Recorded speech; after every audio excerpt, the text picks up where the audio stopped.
اوس یعقوب علیہ السلام د بچو تربیت کې یعقوب علیہ السلام ډیرو خیر سړیو وته ویل چې زامنو تاسو د وی دروازې نه مداخليږي په دې مصر کې زکه یو چې د فلسطین والا چې په حسن کې د مصر نه دی نو مصر والا به تاسو نظر کې چې تاسو نه خيسته خلک راغلي دي دویم دا چې تاسو به د حسد د وجنه حسد به سره وکي چې دا څومره ډیر خلک دي ورونه دي او دا ټول غلې یو کور ته وي وړي نو تاسو په خلاف باغی غږ راوچت کی نو تاسو د وی دروازې نه مداخليږئ وقال يعقوب عليه السلام يا بني يا سامنوا لا تدخلوا مداخليږئ مصر ته من باب واحد د وی دروازې نه وادخلوا داخل شي من باب متفرقه د جدا جدا دروازو نه د جدا جدا دروازو نه ورشي د وی دروازې نه مور داخليږئ دلته مفسرین یو مسله لیکلې ده حدیث کې راغلي دی العين حق نظر لګیدل دا حق دی چې بچا باندې نظر ولګي به د نظر د علاج د پر د پکول لپاره رخیات شته دي شرعي طریقې شته دي چا باندې چې نظر ولګي د داغي داودس او چا چې په نظر لګولې داغي داودس په دې راوغه سره شي بچا چې نظر لګیدل له باغی د واچولې شي الله بوله صحت ورکي به ابن قتيبه خاصي لیکلي دي وای باز سترګې د سلی شفای کې الله جراثیم اشولې دي جراثیم بګي هغه سترګو کې ډیر تیز دي نو کله چې یو تن ته وګوري واقع باندې د سترګې خوږی شي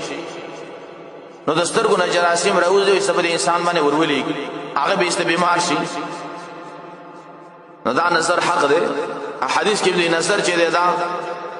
اوخ چې دا کټې درسي او انسان دا قبر درسي نو کله چې بچا باندې د چا سترګې خوګېدلې نو پا دی وای چې ماشاءالله تبارک الله دا کلمات دی وای نبی بداغه علاجی نظر به نه لګي نتیجه کې د یعقوب علیہ السلام خپل بچو دی ویل چې تاسو ګره د یوې دروازې نه مداخليږئ نظر بشي وادخلوا داخل شي من ابواب متفرقه د جدا جدا دروازو نه اوس دوی چې ګره دارت د شرک دی ورسته تاسو نه شي نه سم بچ کولای اشاره به دې خبره ته چې خلکو یعقوب علیہ السلام نبی له د خپل بچو نه شي نشي بچ کولای نو د 1400 صدی انسان ولی بسر وسنګ د چانه شي بچ کی وما اغني وزنشم بچ کولای عنکم مستعصنا من الله اذا الله عذابنا من شيء نسي شيء الحكم الا لله دې اختیار فیصلو مگر د الله سره دی علی توکل دو پاغه باندې مازاس ور دی دی علی فلیتوکل المتوکلون او پاغه دې ځان اوس پرې متوکلین او څوک چې توکل کوي ولما دخلوا من حيث امرهم ابوهما تاوس دا خبره ذکر کړي یعقوب علیہ السلام دا خبره ولي وکړه چې د وی دروازې نه مداخلي کې زګدا ارمانو د یعقوب علیہ السلام ولما الله يركل دخلوا چې داخل شورونه د یوسف